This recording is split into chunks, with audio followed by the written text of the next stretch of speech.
ऑलिम्पिकमध्ये खेळणाऱ्या विविध संघटनांना पंचवार्षिक निवडणुकीपासून मतदानाचा अधिकार बजावण्यापासून दूर ठेवत महाराष्ट्र ऑलिम्पिक असोसिएशनचे महासचिव नामदेव शिरगावकर यांनी केलेल्या मनमानीविरोधात राज्यातील विविध क्रीडा संघटना आक्रमक झाल्या आहेत।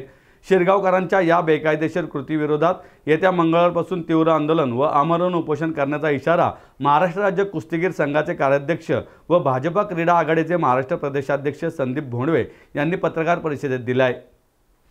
नवी पेठेतील पत्रकार भवनात झालेल्या पत्रकार परिषदेला अर्जुन पुरस्कार विजेते बॉक्सिंगपटू मनोज पिंगळे, महाराष्ट्र राज्य कुस्तीगीर संघाचे उपाध्यक्ष विलास कथुरे, सरचिटणीस हिंदकेसरी योगेश दोडके, शिवछत्रपती पुरस्कार विजेते मनोज एरंडे, हँडबॉल संघटनेचे सरचिटणीस राजाराम राऊत, सायकलिंग असोसिएशनचे संजय साठे, तायक्वांदो खेळाडू मिलिंद पाठारे आदी उपस्थित होते।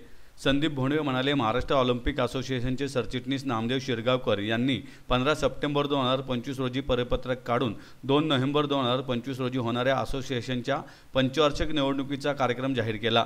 तसेच निवडणुकीत मतदानास पात्र 22 क्रीडा संघटनांची यादी जाहीर केली। यामधून कुस्ती, कबड्डी, बॉक्सिंग, स्विमिंग व हँडबॉल या संघटनांना वगळण्यात आले। यापूर्वीच्या निवडणुकीत या 5ही संघटना पात्र होत्या। असोसिएशनची संलग्नित 47 ते 48 संघटना असतानाही केवळ राजकारणासाठी व स्वतःचे वर्चस्व कायम ठेवण्यासाठी शिरगावकर यांनी फक्त 22 संघटनांना मतदानासाठी पात्र ठरवले आहे। त्यांचे हे कारस्थान जाणून बुजून केलेले असून यामुळे महाराष्ट्रातील खेळाडूंचे नुकसान होणार आहे। कुस्ती, kabaddi, handball, swimming, boxing, body building, netball, tug of war, cycling, kurash, mallakhamb, rollball, atyapatya, ball badminton, softball, squash, rackets, tennis court आदी संघटना मतदानासाठी अपात्र ठरवण्यात आल्या आहेत। आजची पत्रकार परिषद आपण एक 2 गोष्टीसाठी घेण्यात आली होती।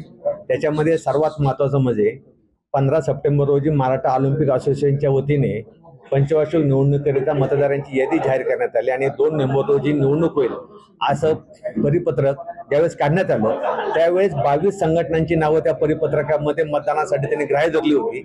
वास्तविक महाराष्ट्र ऑलिम्पिक असोसिएशनला 45 ते 50 संघटना ॲफिलिएटेड आहे आणि असं असताना फक्त 22 संघटनाच मतदानाचे अधिकार का दिले गेले हा प्रश्न आमच्या वतीने उठवण्यात आलेला आहे। त्याच्यामध्ये मागच्या इलेक्शनला म्हणजे कुस्ती, कबड्डी, बॉक्सिंग, हँडबॉल आणि स्विमिंग हे 5 खेळ होते आणि 5ही खेळ यावेळेस इलेक्शनला वगळण्यात आलेले। म्हणजे मागच्या वेळेस 27 खेळांचं असताना ती निवडणूक पार पडली होती आणि आता 22 खेळ झाले।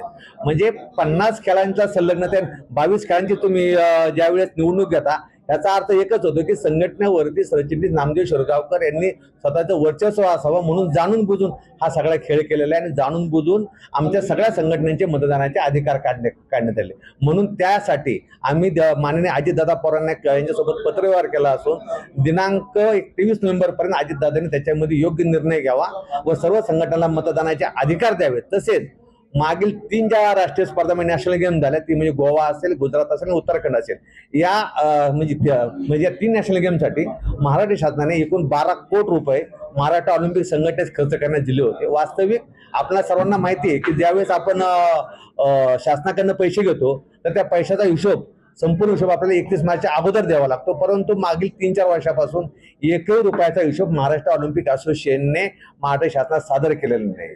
आम्हाला शंका आहे की याच्यामध्ये लाखो रुपयाचा भ्रष्टाचार सरचिटणीस नामदेव शिरगावकर यांनी केला असल्या कारणाने त्यांच्याकडे हिशोब देणे इतपत कागद नाहीयेत आणि म्हणून जाणून बुजून ते हिशोब देत नाहीत। म्हणून आम्ही अजितदादा पवारांना विनंती केलेली आहे की आपण सरचिटणीस नामदेव शिरगावकर यांना सांगून हा सगळा हिशोब आपण शासन दरबारी सादर करावा आणि जर या बाबतीत जर त्यांनी काही निर्णय घेतले नाही 23 सप्टेंबर पर्यंत तर 23 सप्टेंबरला नामदेव शिरगावकर यांच्या विरोधामध्ये बंडगार्डन पोलीस स्टेशन येथे पोलीस कंप्लेंट करण्यात येईल।